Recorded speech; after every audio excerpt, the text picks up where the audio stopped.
Il faut qu'il y ait de la consommation. Et il faut donc que nous trouvions un horizon. Monsieur Copé, écoutez ma thèse. Peut-être qu'un jour, vous la reprendrez, j'en suis sûr. Jamais. Il n'y a aucune chance. Si, vous allez voir.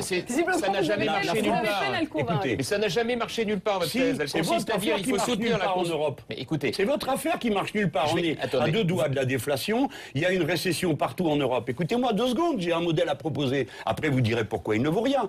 Je dis, nous sommes le deuxième territoire maritime du monde. Si nous décidons d'entrer en mer d'une manière coordonnée et organisée, au lieu de la pagaille actuelle où chacun va creuser ses trous dans la mer. Bien. Si nous décidons de couler une quantité X d'hydroliennes en mer pour produire de l'énergie, d'éoliennes, si nous décidons d'ouvrir des chantiers de déconstruction navale, il y a tellement de bateaux à démonter. Mais les Allemands, ils n'ont pas de bateaux, Jean-Luc Mélenchon? Pardon? Les Allemands Madame, vous n'êtes pas sans ignorer que les Allemands ont aussi une côte. Ce point vous est arrivé. À ce point, vous parlez quand même surtout de nos côtes à nous françaises. Mais vous êtes en gros en train d'expliquer que Madame, je vous réponds. Je suis en train de parler pour la France, je ne suis pas en charge de l'Allemagne. Je dis que les Français ont un secteur à partir duquel ils peuvent créer un volant d'entraînement. C'est-à-dire que dès lors qu'il y a un endroit qui se met à fonctionner, à tourner, où l'on produit, où les commandes sont passées, elles sont au bord de la mer, mais ça concerne l'acier, que l'on fabrique ailleurs, cela concerne les machines, de l'électricité, des travailleurs de tous les côtés. Eh bien, à ce moment-là, tout le reste suit. Parce qu'en grappe, vous avez du développement, de la commande.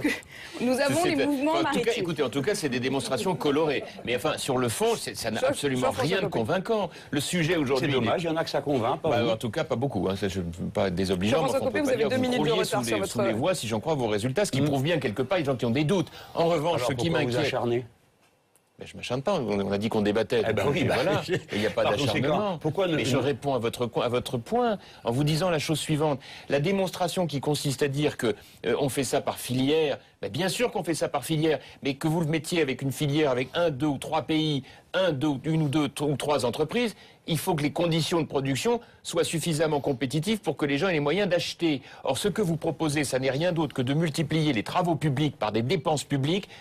Bah, écoutez, depuis tout à l'heure, vous me parlez d'investissements qui doivent être faits par l'État. Bon, donc très bien. Les collectivités ou les groupements d'entreprises. Voilà, par la sphère publique. Sauf que ça se paye comment? Ça se paye en impôts. Et les gens n'ont plus les moyens de payer. Pas du tout. Eh bien, ah bon? Si vous installez... par quoi alors? Par dette? Eh bien, parce que la machine produit cette blague. Non. Comment non, mais bien sûr que si. Non.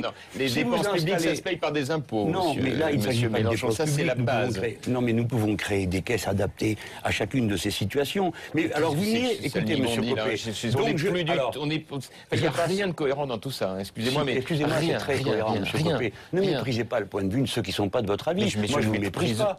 Je comprends la logique du libre-échange, comprenez la logique de la planification écologique. Ne caricaturez rien. Le libre-échange, tel que nous le concevons en France comme en Europe, c'est un libre-échange organisé. Ah bon? Mais bien sûr. Mais les travailleurs détachés, vous trouvez que c'est du libre-échange? Vous savez qu'aujourd'hui...